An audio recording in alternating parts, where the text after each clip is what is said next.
Hamper के अंदर 10 kilo आटा है, 2 किलो चीनी है, 2 किलो घी है, 2 किलो चावल है, 2 किलो बेसन है। पैकेज का नाम हमने रमज़ान निगहबान पैकेज रखा है।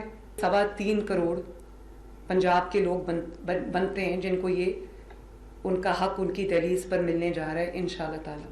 किसी को जरूरतमंद रहने देना और फिर इसकी इमदाद करते रहना एक सोचा समझा कत्ल है, और ये कत्ल हमारे यहाँ पाकिस्तान में सरेआम किया जा रहा है। पंजाब हुकूमत राशन स्कीम, जिसके तहत गरीब और मुस्तहिक अफराद को राशन फराहम किया जा रहा है, जो तकरीबन 12 अरब रुपए की स्कीम है। मेरा सवाल ये है कि क्या ये राशन पूरा साल लोगों में तकसीम होगा, क्योंकि इब्ने आदम का सबसे बड़ा मसला ही भूख है, और ये नहीं कि इन्हें सिर्फ रमज़ान में ही राशन की ज़रूरत होती है। गरीब और मुस्तहिक अफराद को तो सारा साल रोटी की फिक्र रहती है, क्योंकि इनके पास कोई ज़रिया माश ही नहीं होता, और होगा भी कैसे, क्योंकि हमारी गुज़िश्ता हुकूमतों ने अवाम के ज़रिया माश का कभी सोचा ही नहीं, बल्कि इन्हें मुख्तलिफ़ किस्म की स्कीम्स में लगाकर हुकूमती इमदाद का आदी बना दिया गया। हुकूमतों की इन स्कीम्स ने आज हमें बेकारी बनाकर छोड़ दी है।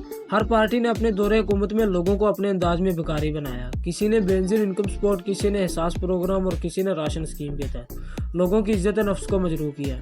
पहली बात तो ये है कि ये राशन गरीब और मुस्तहिक लोगों के पास पहुंचता ही नहीं, क्योंकि पहले इसमें से हल्के के MNA और MPs का हिस्सा निकलता है और फिर गांव के चौधरी और वडेरों का। इसके बाद जो कुछ बचता है वो गरीब अवाम के पास पहुंचता है। लेकिन इससे भी ज़्यादा अफसोस की बात यह है कि अच्छी खासी इनकम वाले घरों ने भी इन स्कीम्स में अपना नाम लिखवाया होता है, जिसकी वजह से गरीब और वाकई मुस्तहिक अफराद के पास पहुंचने वाली ये इमदाद बिल्कुल कम पहुंचती है।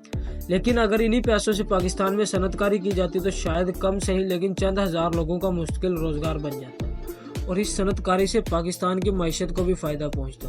बांग्लादेश की पार्लियामेंट में एक दफ़ा मुस्तहिक अफराद की मदद के सिलसिले में बिल पेश किया गया। इस बिल में बेनजीर इनकम सपोर्ट और एहसास प्रोग्राम जैसी स्कीम्स शामिल थी। पार्लियामेंट के मेंबर्स ने ये कहते हुए बिल नामंजूर कर दिया कि हमें लोगों को बेकारी नहीं हुनरमंद बनाना चाहिए, और फिर इन्होंने बांग्लादेश में सनतकारी की और लोगों को बाइज्जत रोजगार फराहम किया, जिसका फ़ायदा अवाम के साथ साथ बांग्लादेश हुकूमत को भी पहुंचा। आज यही वजह है कि बांग्लादेश हमसे कहीं आगे निकल चुका, क्योंकि इन्होंने अपनी अवाम को बेकारी नहीं हुनरमंद